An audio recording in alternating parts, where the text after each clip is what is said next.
At Rural Roads University, it's important that we begin all of our presentations, both in person and online, with an acknowledgement of the traditional lands. So here at Rural Roads University, we acknowledge that our campus is located on the traditional lands of the Kusepsum and Lekwungen ancestors and families. It's with great gratitude that we live, learn, and work on this space where the past, present, and future scopes of Indigenous and non-Indigenous students, staff, and faculty come together. This is a great opportunity to test out that chat box. So again, black bar below, you click the chat box button and the chat box will appear, and let us know, where in the world are you joining us from today? If you know the traditional lands that you are located upon today, please share that as well. And if not, we encourage you to take the opportunity to learn more about the space you are located on today. So before we head to the chat box to check in with who we have joining us today, we just want to share a big thank you to our Master of Arts in Learning and Technology for putting together this session today. This session is actually the second of a 3-part webinar series, which is really exciting. And today we're going to explore instructional design. So on the slide here, you can see the suite of learning and technology programs we offer at Rural Roads University, one program being a graduate certificate in instructional design. So very exciting that we're going to explore the topic in more detail. But if you have any questions about any programs you see noted on this slide, please connect with us. And you can find us at learn.more@royalroads.ca. And if you want to peek more into the course content yourself, on the slide, you can actually see the link of our course site for our learning and technology program. We'll be sure to include that in our follow-up communications, but you can also join the conversation at #RRUMallet on Twitter.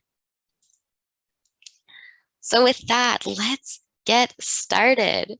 So we're all here today to talk about instructional design in and after COVID-19.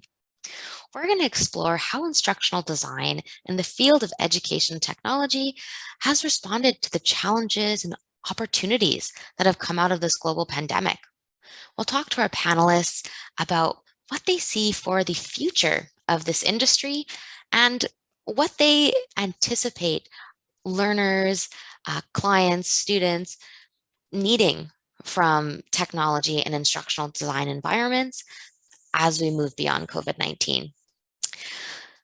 So to talk about all of these fun things, we have assembled a dream team of panelists. So why don't we go around and learn a bit more about everyone who's with us today? So Melanie, do you mind sharing a little bit more about who you are? Thanks, Felina. Hello, everyone. My name is Melanie Myers, and I'm grateful to be joining you from Tk'emlúps, Secwepemc within Secwepemc Ulu. And I am very grateful to be here also, knowing that the impact of colonialism has had on this area, in particular, the 215 unmarked graves and the environmental crisis that we find ourselves in and the impact on the lands here. So I'm committed in my role as an instructional designer to do what I can to decolonize education. I'm a program director at the Center for Teaching, Learning and Innovation at the Justice Institute of British Columbia. But I'm currently on a secondment, I have been for the last couple of years, with BC Campus, which is a provincial level organization that supports all the post-secondaries in BC. And my role there is in open education, where I work on a number of different initiatives, but one in particular I'm working on right now is how to make open education resources more findable, and also creating online open courses or open courses that can be shared online. So that's a bit about me. I did my master's in ed tech at Concordia University in the early 2000s. So I've been around doing this work for a while, both in private and public sector. Me. Amazing. Well, thanks so much for being here, Melanie. I'm sure we'll have lots of questions for you as we move through the conversation today. George, let's learn more about you. Thanks, Selena. Hi, everyone. Thanks for making time and joining us today. I live on the ancestral lands of the Kwasapsum and Lekwungen families, specifically in Fernwood, in the Fernwood neighborhood in Victoria, BC. I am a faculty member and Canada Research Chair in the Learning and Technology program. And I spend most of my time doing research in this field. I've been studying, designing, developing, evaluating digital learning environments for about 20 years now. And it's been interesting to see how, this space has changed over the years. So I'd be happy to share some of those thoughts with you as we move along here. Thanks so much, George. And George actually posts some awesome blog posts and opinion pieces. So we'll make sure to include those in the webinar follow-up as well. Next, why don't we move over to Erwin? Hi, Erwin. Thanks for being here. Well, hello and thank you. And hello, everybody. I'm here from the unceded traditional and ancestral lands of the Kwantlen, Musqueam, and Katzie peoples here in Surrey. And I hope you're all doing well, even in spite of the many challenges we've had with the floods and the rain and so on. It's quite tragic and hopeful. And part of my goal, in my own field that I work in, is to help mobilize people to understand better what it means to design and to learn in a way that's sustainable and builds better futures. And I've worked in instructional design for most of my career, professional and higher education. So it's everything from corporate sector, public sector, universities. I also taught instructional design at Royal Roads University and in other courses as well too. And one of my claims to fame, I don't have a lot of them, is I was a course designer in the Early Open Learning Institute, which was an early innovator in BC that provided distance education, where we put courses in booklets and paper in pizza boxes and mail them around the province to students who couldn't access education otherwise. So firefighters to nurses to master's level students, so largely in distance and online learning. So I've retired from my full-time work, but I'm still engaged in teaching online with Royal Roads and others, open educational practices, conducting research, and being involved actively in open education networks. It's so wonderful to have you here, Erwin, and so timely considering the topic of our discussion and everything going on in the world today. We also have Dr. Elizabeth Childs. Elizabeth is the program head of our Master of Arts in Learning and Technology program. We'll have her hopefully pop in later in the session, so we'll learn more about her when she pops online. But Elizabeth was instrumental in bringing together this team today to have us talking about instructional design in and after COVID-19. So with that, we have some questions for our panelists that have come from a variety of folks who are wondering about exactly that, instructional design in and after COVID-19. So the question that we'll use to kick off today is, how has instructional design and the field of learning and technology respond to challenges from the global pandemic? So George, maybe I'll pass the microphone over to you to kick us off. Sure, I can do that. Thanks, Selena. So I think it's important in this conversation to sort of define some of the terms that we're using. So to me, instructional design is essentially a systematic process of designing, developing, evaluating learning environments, learning materials, and so on. And to do that, one of the aspects of that process is to essentially understand the environment that we're in, right? Whether you're teaching in an in-person setting, in an online setting, in a pandemic, amidst floods, that sort of thing, right? So once the environment changes, then certain things that you're able to do or not able to do in the past now either become available or not available to you. So as the pandemic sort of started taking hold in Canada in early March of 2020, that whole environment shifted, right? And our field, instructional design, educational technology, sort of broadly conceived, sort of took a central role in supporting teaching and learning continuity, right? So lots of people at lots of places at higher education, say institutions, looked at the people that were doing instructional design work, say people who are working at centers for teaching and learning, people who are working in colleges and schools of education, learning design professionals who are working in HR departments. They looked to them and said, oh, now what do we do? Like, you are you're experts in this space. How do we support, students learning from a distance and faculty teaching from a distance in this space that we suddenly found ourselves? And the educational technology, instructional design communities are stood up to that challenge and provided such an amazing response.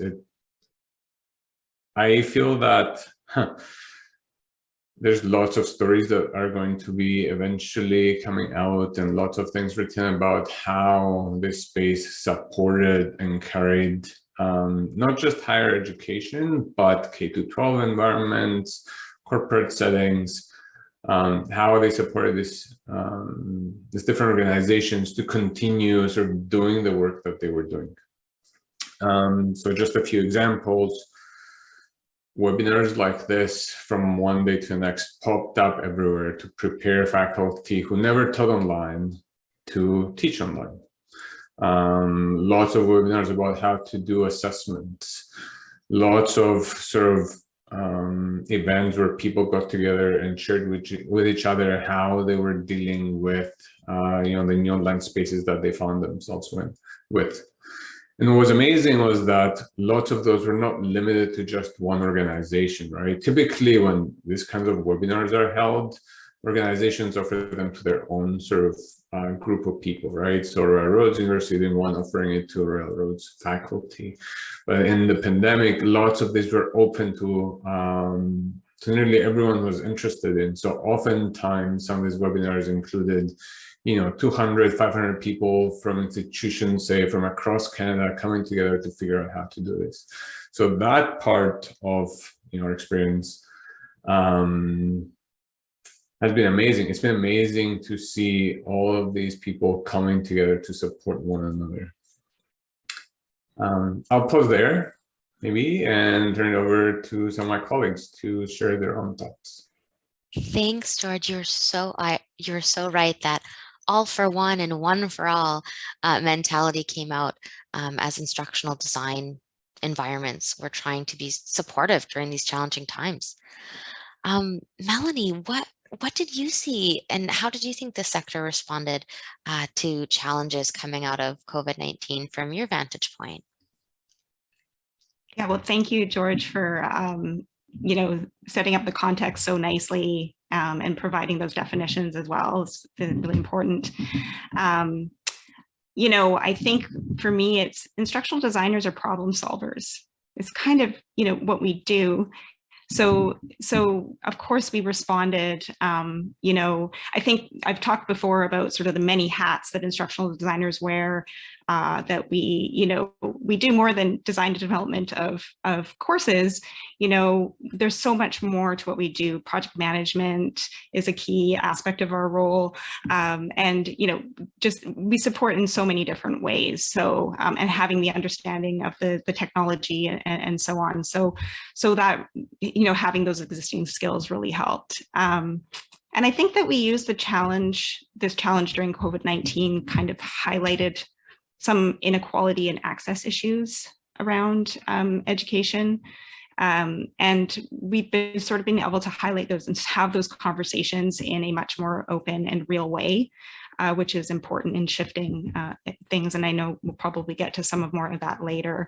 But that's one way in which we responded to the challenge. But I think that there is also, a bit of a cost to this response as well, with the demands that were in terms of the need for the skills that instructional designers brought especially during the initial stages where we were needed to provide that support and very much wanted to do the help and solve those problems. So I think that there was a considerable amount of some burnout felt and so on. So that's and also people putting themselves out there to highlight problems with some technology, including things like privacy and so on, which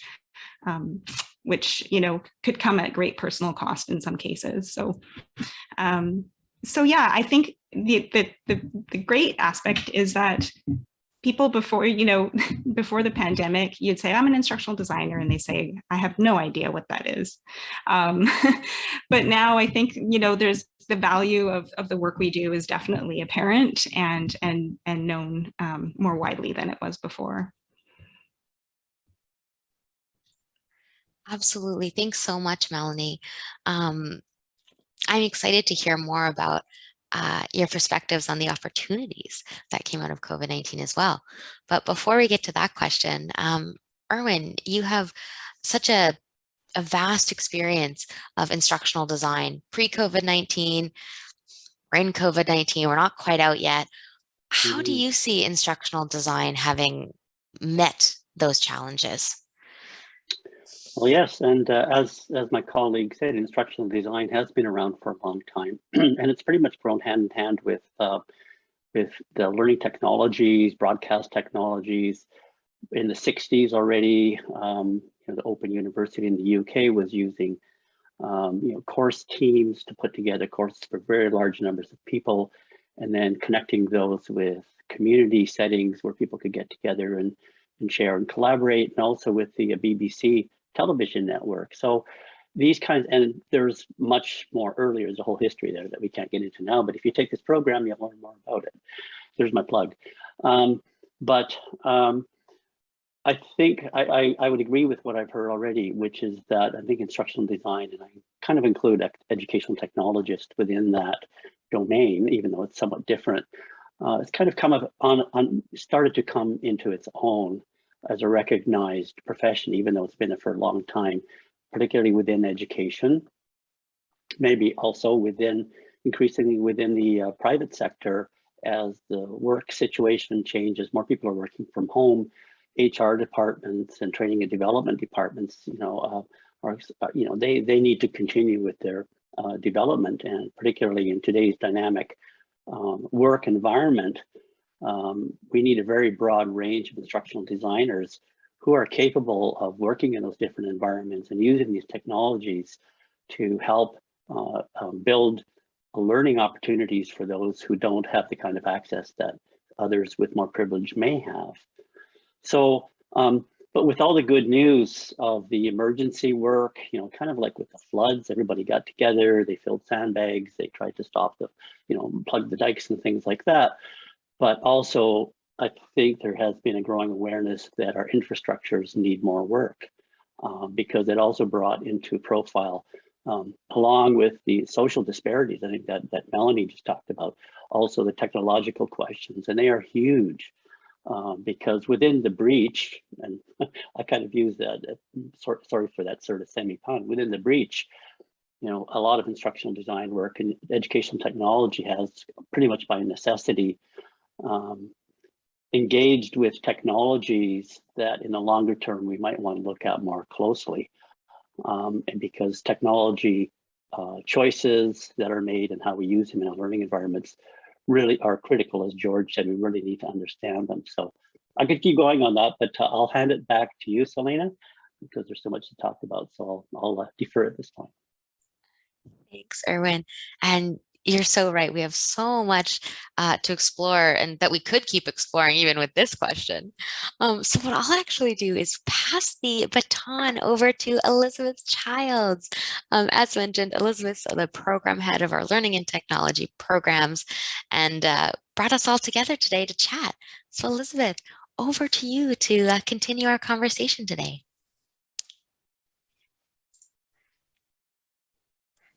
There we go. Thanks, Selena, and thank you, George and Melanie and Erwin and all of you for joining in today. Apologies, and Erwin, I love it. It's so timely that you focused on the technology, because that's what I've been focusing on all morning to try to get into this webinar.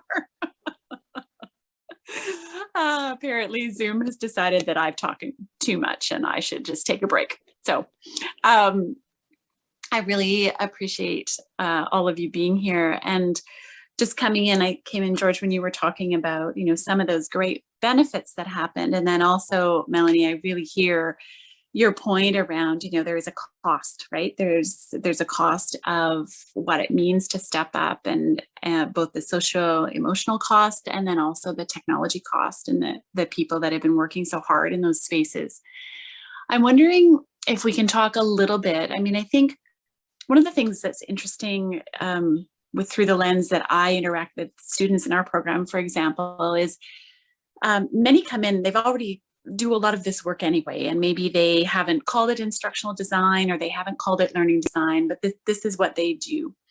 And they've sort of been seeing this become more and more important in their workplaces, even pre-pandemic. And then, of course, the acceleration button got hit with the pandemic. So what do you see as the benefits going forward? Kind of picking up on your comment, Melanie, now that people know what we do, and we're not always saying, oh, it's instructional design, and blank looks are coming over people's faces. What do you see some of the benefits of that raised awareness of the ability of people to see these spaces? And I mean, we can start maybe, Melanie, with you, if you don't mind, and then we'll just jump to George and Erwin as well. Yeah, thanks, Elizabeth. Nice. I'm glad you made it. Yeah, I mean, just to pick, I guess, when you said about people who are already doing this work, so sort of, yes, the opportunity is that there's light shed on what they're doing in their organization, and that there's some recognition now of the value of what they're doing.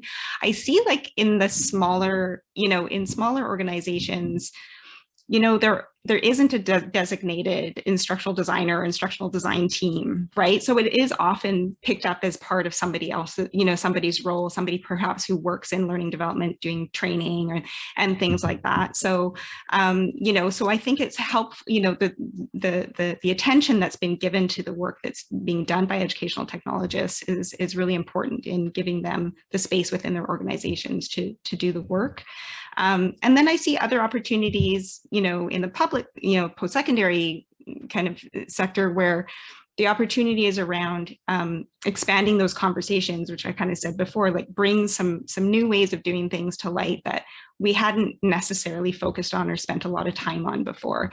And one of them in particular would be assessments, and how we approach, our assessments, and thinking about alternative ways beyond, the exam. And then that model, what does it mean for learning, and how can we better support learning through other ways of designing and using other approaches like universal design for learning and so on. So I see those conversations happening more and more, and that shift happening. So those are opportunities we have as instructional designers to push that further. And then lastly, before I pass it over, is in open education. There has been more attention and more sort of adoption of open educational resources through the pandemic than we have seen, in decades before, in a sense, because it's about access and how do people access the education that they need. So that's become, so it's less, even in some cases, less about, saving money with open educational resources, but actually that ability to access the materials that you need, in real time. Thanks for that, Erwin, what do you see in terms of the benefits? And I see there's a comment in the chat. We'll definitely touch on that in a second. But well, one that really jumps out at me, and I think we've seen it in some of the literature that's starting to slowly emerge over time, both there and in the more general, education press, is that working with instructional designers actually helps change and transform the quality of teaching within the classroom, and expands the range of tools that are used, the way assessments are done, and overall, I think has a kind of a catalytic effect across the organization.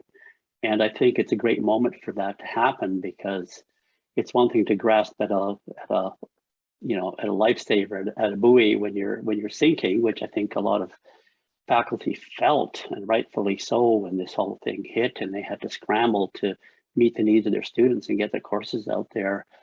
So it's one thing to do that as an emergency rescue, but over time you start to realize that, hey, there are other tools, there are other ways I can make my learning more accessible, create more engagement within and outside my classroom. There's different ways to slice and dice the learning experience across multiple modalities. It really starts to open up new possibilities, and I think overall is going to help lead towards an increasing level of quality and collaboration between all those who were involved in supporting faculty and teaching throughout this crisis, from collaborations with the Centers for Teaching and Learning, instructional designers, educational technologists, librarians, IT departments, and so on. I think learning, at least beginning to learn how to work together in a coherent way to deal with the multiple issues that arose, but ultimately doing this in favor of the teaching. And at one of the earlier EDUCAUSE seminars talking about this whole crisis response, it was interesting where I actually listened to IT CIOs from across Canada and the US collaborating and talking about their early learning experiences. And they said one of the first things they had to do was to really gain a much better understanding of who their students were. And this is IT talking, not even faculty. And so I think those are the kinds of things that we need to capitalize on and create great new opportunities for instructional designers to engage more meaningfully within their institutions.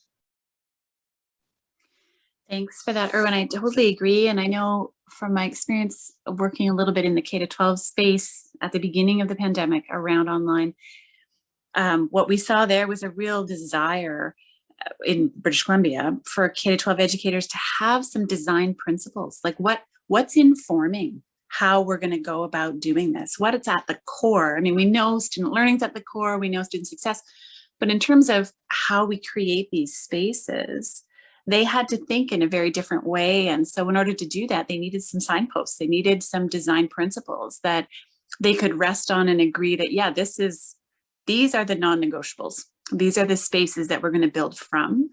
And so that conversation was really, really powerful to see educators in the K-12 space really stepping into more of a design approach in their work.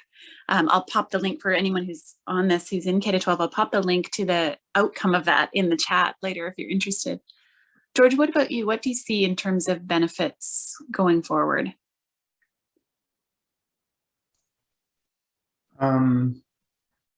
It's kind of difficult to sort of pick on one and hone in on one since there's so many. But I think I feel that there's been sort of a recognition, not just from people looking at instructional design about what instructional design is. I think there's been great recognition from people who are working in sort of education-related areas about the value of instructional design. So, for example, we see lots and lots of teachers considering instructional design now as a profession, right? Because they recognize sort of the need for instructional designers and that the market is there, and that instructional design skills are marketable. In the US, there's been, I'm connected to a number of programs that think about, training instructional designers, and they've seen lots of interest in instructional design programs from teachers who wish to sort of leave the teaching profession. But I think instructional designers ourselves in the last maybe say 3-5 years have recognized the value of the work that we do, sort of in settings outside of education, outside of corporate training. So for example, there's been such a huge interest in sort of public education, if you will, right? Like designing teaching and learning environments to teach all sorts of different groups of people, all sorts of different things. So for example, we had a student in this program that was a makeup artist, right? And decided that they wanted to develop online teaching and learning materials to train others to do the same. In some of our research projects, we're working with design developing interventions to help people understand how misinformation impacts them, how misinformation impacts their health, how they can respond to it, right? Those sorts of things. So I think the opportunity here is basically the recognition that education, well designed and well developed, can solve all sorts of problems, social problems that our society needs to address. It can address poverty, it can address issues around equity and inclusion. Pick a problem, and then you can start thinking about how instructional design can help tackle that problem. That's how wide and how, at least in my mind, interesting this field is. Yeah, I love that. I think that I think that's what we're seeing, right? Is the opening up of, it's not just a box little field anymore. I mean, traditionally training has always been a little box on a Gantt chart of a larger project, and that may still be the case, but it's not in these discrete areas as much. It has the potential, and that sort of leads into the next question is, when you're envisioning what this field can come into post-pandemic, we've talked a lot about the different contributions that it brings. I certainly see space for it to really grow some legs, right? To be able to step forward and not be, when I was first coming into this space, people talked a lot about, oh yeah, you'll just be in the back room and people will stuff things under your door and you'll do things with it, and then you'll send it back. And I thought, well, that doesn't sound like fun at all. Why would I do that? And I think, Melanie, it comes back to what you were saying, like at the core of it, we're problem solvers, and we're looking for, in higher ed, what you would say an interdisciplinary way, we're involving multiple rights holders, we're involving multiple people in solving problems of practice. And so I think when in the amplification of the work as instructional designers during the pandemic, we have the ability, I think, as a field to step into that more fulsome than perhaps we have in the past. Erwin, what do you think when you think about post-pandemic? Where do you see this space going? I mean, people do comment, right? You hear people say, well, now that everyone knows how to do online, I think we're probably good, right? We can fall into that really quick trap of everyone has been to school, so now everyone knows how to be an educator. And so I think there is, we're always going to have this counter narrative going. I'm wondering, when you think post-pandemic, what do you see for the field? Yes, yeah, and that's a fantastic question. And along with the many exciting opportunities and advantages that we see going forward, such as the one you just talked about now, there's also some really interesting and important challenges. And I think instructional designers should not just be in a back room grinding out learning outcomes. I mean, that might be part of the job, but should be much more engaged with the institution, both internally and externally engaged. Within BC, we've got BC Campus and other networks where people can collaborate and grow, engage in collaborative research and other kind of collaborative projects, shared platforms, like the open educational, open ETC platform that's shared among a number of institutions in BC. And this is happening across Canada and around the world, where these kinds of engagements are happening much more broadly within the profession. And so there are great opportunities for growth. And one thing also that Tony Bates, a well-known distance education researcher and writer and professional, has noted is the need for more and more instructional design expertise at more senior levels within our organizations, whether it's healthcare, industry, universities, school districts, whatever, because of that integrative knowledge of learning technology, learning spaces, and those kinds of things. And it's going to become more and more strategically important to do that.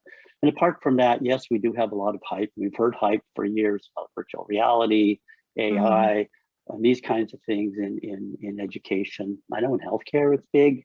We've had students, I've had students from policing, military, many other areas like that who are dealing with these in a very real way. And so the question is how to become equipped with these, to start working with these kinds of technologies,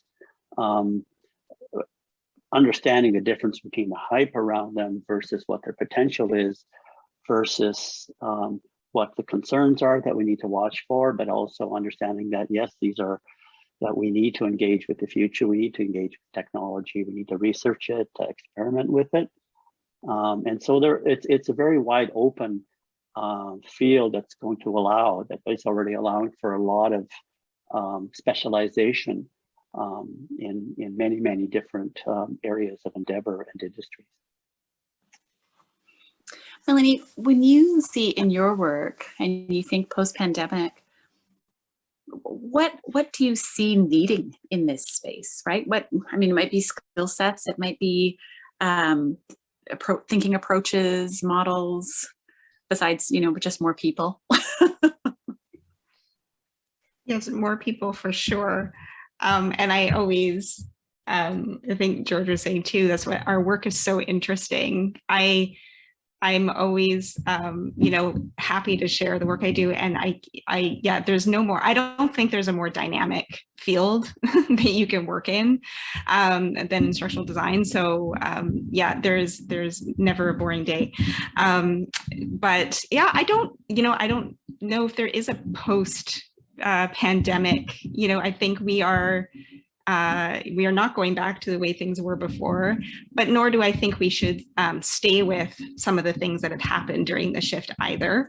I think that there was, an emergency kind of teaching situation, but some practices need to be evaluated and reevaluated, that have been adopted quickly. We adopted a lot of technologies really quickly because we need it in the moment. But I have concerns about, things like Microsoft Teams and Zoom and Proctorio and the surveillance software that I feel like we need to use our roles as educational technologists to really bring focus and look at alternatives that are open, that are ethical, or when mentioned open ETC here in British Columbia. So yeah, I think that we need to use our knowledge and our abilities to sort of to communicate about that with those that are using those systems. But I think the other thing is, at least in higher ed, I see a real shift happening with emphasis on some of the things that we've talked about already, but with accessibility coming forward, that the pandemic really highlighted the need to make, things accessible, whether that be for, visually impaired or there's a variety of needs that people have, or their situation at home, right? Not everybody has connectivity. Not everybody has a good space to work, at home. Maybe they're sharing bandwidth. Maybe they're sharing an office or a room, they have a kitchen behind them and that's where their family is. So there's that, there's, a focus on equity, diversity and inclusion within within design, that's really, if there's a focus on building that in, and again, looking at those universal design for learning practices, and also a focus on privacy and those things. So those are I think things within, at least within higher education, that I know are sort of front of mind for instructional designers, really brought forward more through this pandemic. Thanks for that, Melanie. And are you seeing, sorry, just before we jump to George, are you seeing in your context, because I think what I hear when you say some of what you've shared is moving that instructional design role into much more of a leadership role, right? So taking ownership of both the work and the field and the body of knowledge that loosely constitutes the field, but also being able to advocate, to be able to inform, to come from a place of an informed, research, data-driven approach to help make decisions at an institutional level. Are you seeing in your context an openness, an appetite, a desire for that? Or is there still more education, more demonstration of the value that's required, or is it somewhere in the middle? Yeah, I mean, I think within different contexts, I've had people outside of higher education contact me because they're very much seeking. They know there are issues, but they're not quite sure what to do with it or how to proceed. So I think there is an appetite to learn more, and again, with that recognition of what instructional design actually is or what we can do, there is that sort of that curiosity and that sort of we're getting a little bit more credibility in terms of the work that we do. So. Super. George, thanks for jumping in on the chat. And I don't know if you want to maybe continue that conversation or if you want to jump back to the post-pandemic, where you see the field, where you see the space headed. The post-pandemic excites me, so, well, not that the Earth Way doesn't excite me, but my mind is in the post-pandemic right now, so I'll chime in on that. I think there's a greater recognition these days around issues of equity, diversity, and inclusion in this space. Not that there wasn't before, but that conversation is now more prominent. And it's infiltrating more and more the practices that instructional designers engage with. So, for example, typically, learning is evaluated in terms of whether it's effective, right? So I'm trying to teach someone how to, I don't know, put together a motorcycle, right? Then what I might do is I'll then evaluate whether they, put a motorcycle from scratch and it works, right? So that's testing or evaluating whether they did it. Another indicator is whether teaching is sort of efficient, right? So am I able to teach this person, within a few hours, or do I need days, right? How quickly can I get the job done, basically? The third indicator is whether the teaching and learning is sort of engaging, right? So am I making this, a valuable experience for this person, or is it a dreadful experience, right? So, and we have strategies to sort of address all of those things, all of those three things. But increasingly, we are seeing that we are looking at those indicators with sort of an equity lens as well. So not only is my teaching able to get someone to create or put together a motorcycle from scratch, but is my teaching designed in such a way that would allow different kinds of people as effectively to put together that motorcycle from scratch, right? Or am I only speaking to sort of the motorheads, right? So can my teaching equally prepare, say, someone who's not interested in motorcycles, who's never touched them, who's never seen them before, be able to put them together in the same way that someone who's been excited about them since they were 5, right? So this conversation, just to make it a little bit more concrete, this conversation over happens in sort of computer science education, right? So people who are, the field of computer science education has a problem because most people who are in computer science are people who grew up with computers, people who are toying with computers from a young age, who are coding from a young age, right? So you see women underrepresented in the field. And to improve the field to be more inclusive of women, there's lots of things that need to happen. So that lens of equity, diversity, inclusion in the design of teaching and learning sort of opens up that space to people who did not have access to it before. You know, women, people who are indigenous, people of color, and so on, which would eventually lead to better products for all of us, right? Better Facebook, better Zoom, better whatever. So that's what's exciting to me about sort of the post-pandemic work that's been happening in this space, sort of being more open about issues of equity, diversity, and inclusion, and about the ways that that lens can improve the teaching and learning that happens in all sorts of spaces, right? Not just in K-12 and higher ed, but outside of that as well. I have some friends who do work in consumer education. So think of like, you know, Rogers Wireless or something like that, that helps teach people how to use their devices, right? So now imagine, you know, creating those platforms to enable a broader diversity of people to be able to use them well, right? So oftentimes we think of, you have those personas in mind, right? And typically these personas are just the average person. But when we think of the average person, we exclude other kinds of people, right? Like my grandparents who might want to use cell phones, but don't understand how. And the educational materials that, you know, wireless companies put together aren't accessible to them. So that's, anyway, that's exciting to me.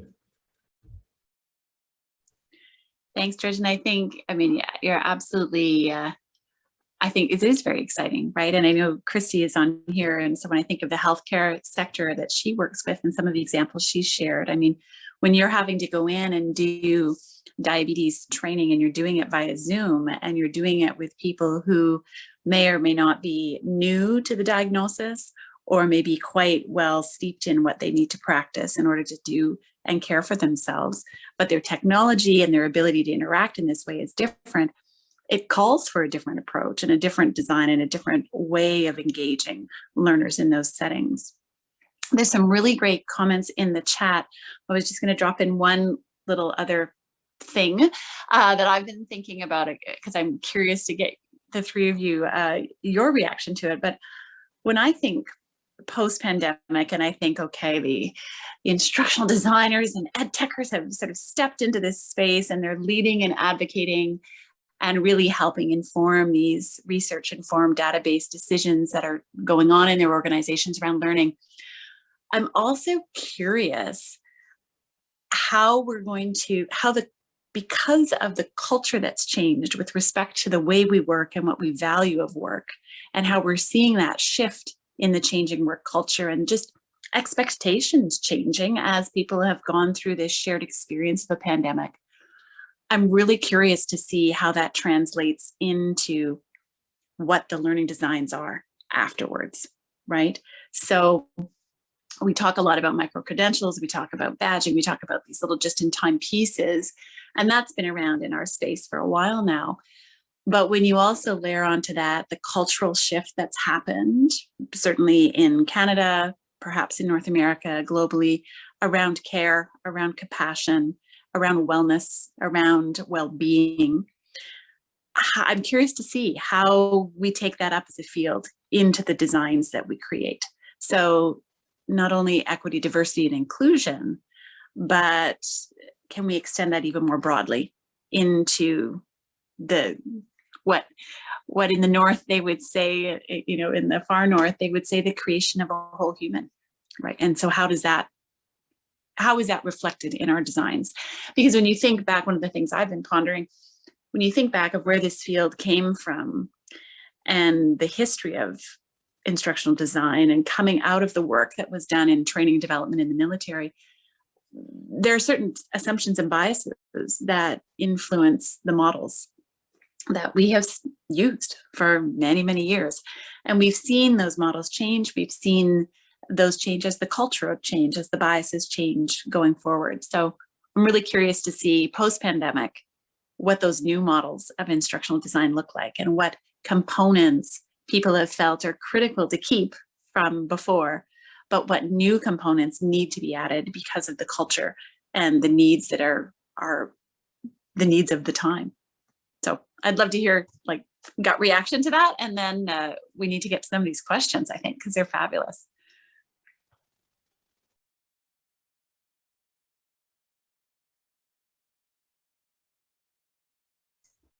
All I have to say, Elizabeth, is yes, good, exciting. Let's move forward. I agree. I think the thing that pops into my mind is flexibility.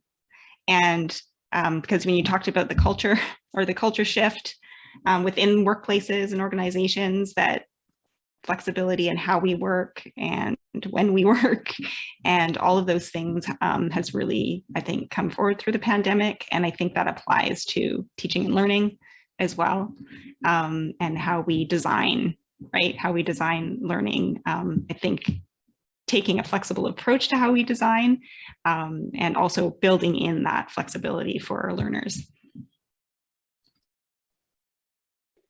Yeah, exactly. And really rethinking the learner role in learning and giving that a much bigger place than I think we as instruction designers might be guilty of not doing in the past, is relying too much on just content and just ensuring the content is transmitted and assessed and so on, without thinking about what the learner brings to that, how that knowledge is fluid among different learners, how they might collaborate and bring their own learning to the class on their own and so on.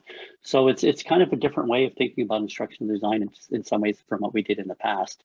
And it's built a lot more on ideas of building communities, collaboration, an atmosphere of trust and support, more creativity, more ability to reflect on learning, to make it a more human and meaningful and significant experience. So it's and that can really tap into sort of the fundamental core beliefs that we ourselves as instructional designers have about the service that we do, the care that we bring to the profession, that we bring to our learners, to our colleagues. So I think it's a bit of an awakening in a way as to some of the expanded ways that we can view the role beyond, just simply churning out course materials. Thank you for that, Erwin, and thank you all. Of course, I've realized one of the downsides of working off of an iPad is that I don't have a sense of time at all unless I keep hitting the screen. So I'm realizing we're getting close to the time. Selena, thanks for flagging that for us. There are some questions in the chat. One's around assessment and one's around that really performance-driven feedback, sort of an AI approach, which I may be reading into the question or not. And I'm wondering if we can just take a moment or two as you're scanning, George, Erwin, and Melanie, as you're scanning the chat, if there's anything you wanted to add in to some of those questions that people have been asking.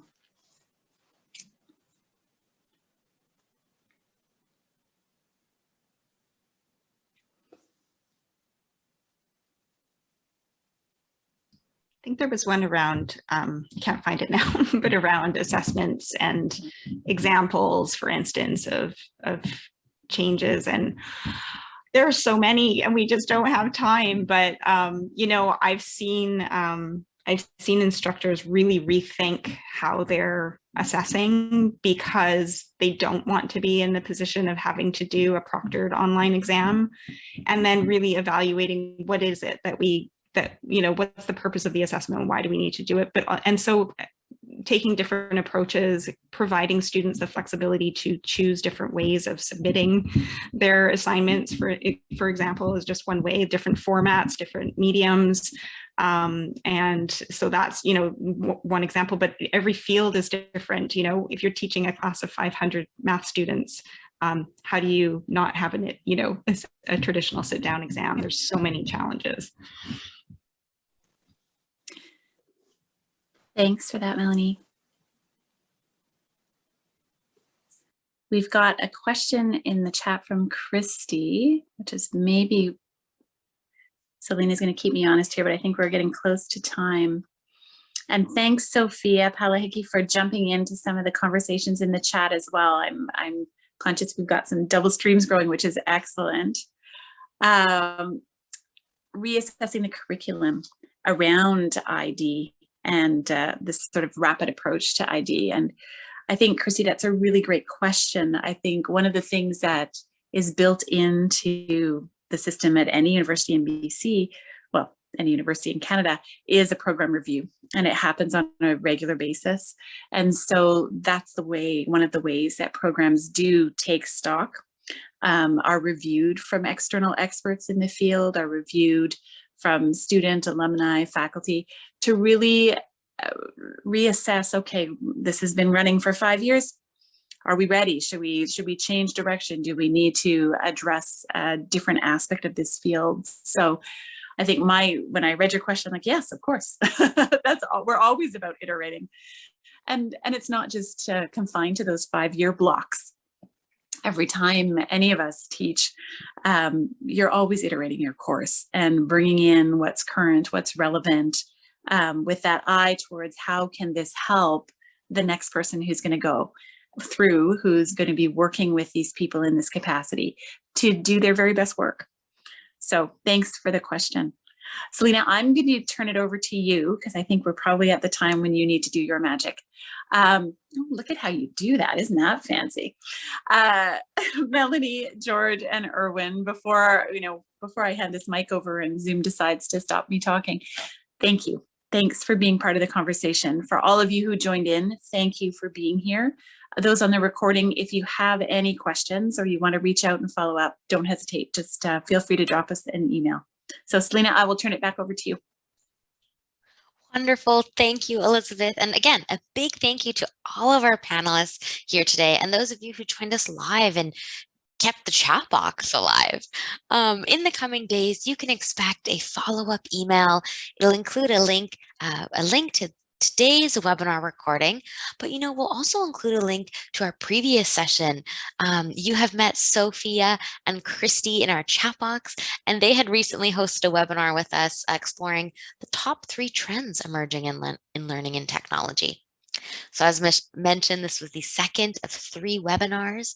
Our third will be in February, where we're going to explore what is online learning post-pandemic. And we have folks such as Dr. Tony Bates, who will be joining us for that conversation. So I'll be sure to include the registration link for that session as well. So no other words from me other than one more thank you and a wish for you all to have a wonderful rest of your morning, afternoon, or evening, depending where in the world you're joining us from and when you're watching today's recording. Bye-bye, everyone.